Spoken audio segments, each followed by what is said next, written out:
Are there any significant changes you think could be made to either current U.S. economic policy or Federal Reserve policy or tax laws to get the economy healthy and growing in the U.S.? Yeah, we really had our foot to the floor in both monetary and fiscal policy.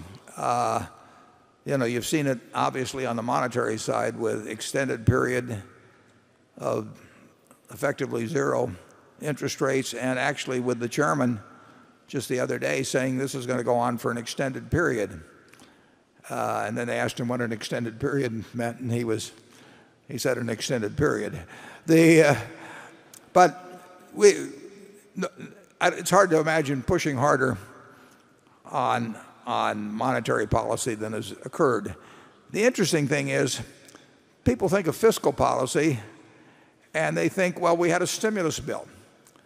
Well, if you think about what stimulus really is, it's not whether you call something a stimulus bill. If you had something that was called a stimulus bill and you didn't run a deficit, it would not be a stimulus. You'd be and if you don't have anything you call a stimulus bill at all, but you're spending 10% more of your GDP than you're taking in, you are applying an incredible stimulus, fiscal stimulus, to the economy. We have a huge fiscal stimulus program going on now, and it's called taking in 15% of GDP and spending 25% of GDP. That's extraordinary. So I think that we have used those levers in a way that's almost unprecedented. And I think it's been wise in general to do what's done. And I think it was particularly wise what was done in the fall of 2008. But I think generally we have followed the right policies. I think they're less important than most people think they are. I think if you did the wrong policies, it could really screw things up. But I think the natural resuscitative powers of capitalism will be the biggest factor in taking us out. And I think you've seen that over the last 2 years, and we're seeing it month by month. I would say this: residential construction is flatlined at 500,000 or so units per year. I think when it comes back, and it will, but it takes working off a crazy excess inventory we had, and there's no way to do that except through creating fewer residential units than you create households. That's how you reduce the oversupply. When that part comes back, I think you're going to see much more of a pickup in employment than you might think just by looking at construction workers. I mean, we have Shaw Carpets, I'm sure they're not counted as construction jobs, but we have thousands fewer people working there because residential construction is where it is. And we have people at the furniture mart, and how much carpet they're selling or houses. So I think there's a lot of indirect as well as direct reservoir of jobs that will be drawn upon or utilized when residential construction comes back. I don't think I'd measure it just by the number of construction workers that are being employed currently versus, say, 4 or 5 years ago. And I think it will come back. I don't know. I don't know when. I said in the annual report I thought you'd be seeing it by the end of the year. I may or may not be right on that, but that would be my best guess still. We are creating households faster than we're creating housing units. And we lose housing units. Just you can look at the tornadoes recently, and so that problem will get cured. And I don't think, when you mention we're progressing more slowly than other places, certainly in terms of Asia, there's no question about it, or Brazil, but actually I think our pace of coming out of this, while it's been slow compared to the hit we took in 2008, the American economy was paralyzed. It's come back quite a distance, and we see that in our businesses. Now, our peak on rail car loadings were 219,000 one week, I believe, in 2006. and our bottom was 150 or 51,000. We'll probably run 190,000 or thereabouts currently, and that'll pick up more as the year goes along. So it's come back a significant way. We have certain companies that are setting records that serve basic industries. If you look at TTI, which distributes electronic components, has thousands and thousands of customers all over the world, and it's setting new records, and it's way up in the first quarter, and it set a record last year.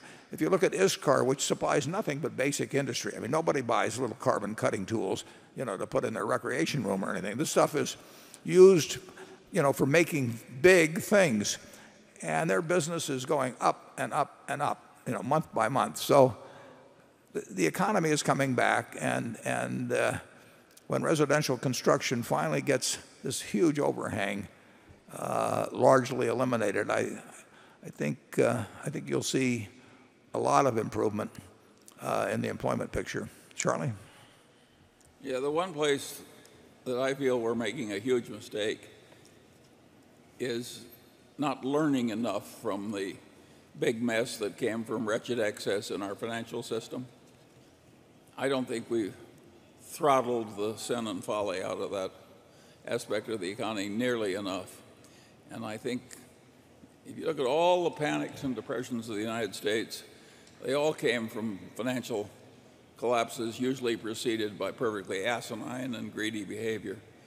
And I think there would be a lot to be said for taking an axe to our financial sector and whittling it down to a more constructive size. Well, tell us more about how you use that axe. Well, Warren, I'll make myself ridiculous, but I guess I'm so old I'm entitled to do that. I would have the tax system discourage trading. I would have various kinds of Tobin taxes. I would have securities trading more with the frequency of real estate than the trading by computer algorithms where one person's computers outwit another person's computers in what amounts to sort of legalized front running. I don't think we need any of that stuff. And I think making heroes out of the people who succeed at it is not good for the fiber of the country either. I hate the idea that 25% of our best engineers are going into the financial sector. So I think it's crazy what we've allowed. And I think the lack of contrition in our financial sector after the disgraceful stuff they got us into is perfectly awesome. It makes Dave Sokol look like a hero.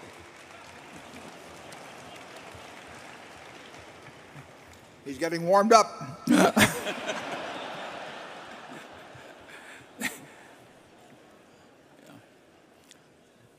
Just as a sidelight, how many of you know that if you trade an S&P future contract, 500 S&P 500 contract, and you hold it for 10 seconds, and you have a profit that 60% of the gain is long-term gain and 40% is short-term gain.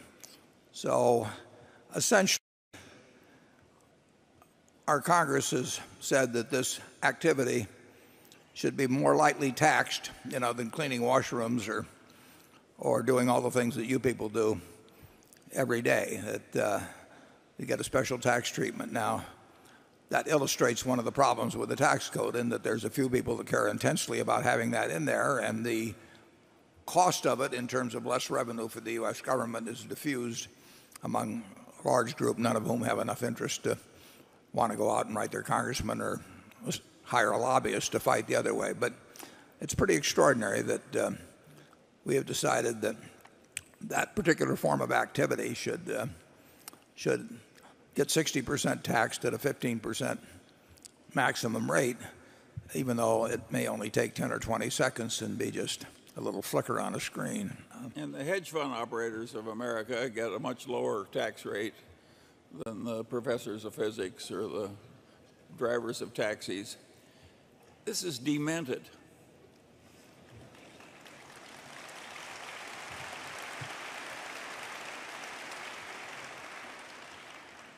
Well, with that, we're getting to our break at noon, and I made a bet 3 years ago with some fellows that run a fund of funds, and I promised to put the figures up every year as to how we're doing. It's a 10-year deal, and if we can put up the slide, what number would that be? Probably 5. As you can see, these fund of funds, these are 5 fund of funds groups chosen by these people who I like, Ted Sidus and his friends, and Ted couldn't be with us today, but we will put these figures up annually. He got off to a very good start with his group. Obviously, hedge funds should do better in a down market, but and we haven't caught him yet with the S&P 500, but it'll give you all a reason to keep coming back over the next 7 years as I report regularly on how we are doing in the S&P 500 versus the 5 fund of funds. As Carol pointed out in an article recently, maybe it was on the web, in reporting on this, she looked at the bottom line where the investors in the S&P 500 are behind for the 3 years, and the investors in the fund of funds are behind, and the only people that are ahead so far are the investment managers. They're doing very well at this point. So we'll keep you up to date on that. We're going to take a break.